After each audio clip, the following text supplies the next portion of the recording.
Maraming tao ngayon ang nakikinig lang, ngunit hindi marunong umintindi at umunawa. Ito ngayon ang malaking problema sa komunikasyon. Bakit ba nangyayari ito? Ano ang mga dahilan kung bakit ganito ang nagiging ugali ng mga tao? Heto ang mga dahilan kung bakit hindi nagiging mabuting tagapakinig ang mga tao. Ang una, may iba siyang iniisip o marami siyang iniisip.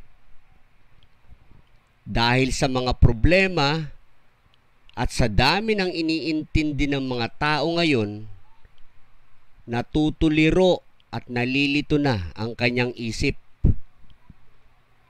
Kapag maraming iniisip ang isang tao o may iba siyang iniisip, hindi mo siya makakausap ng matino dahil wala siya sa focus para makinig.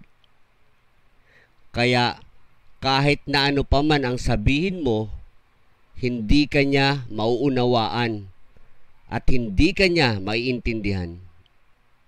Dahil iba kasi ang nasa isip niya. Ang tanging mahalaga lamang sa kanya ay ang kanyang iniisip.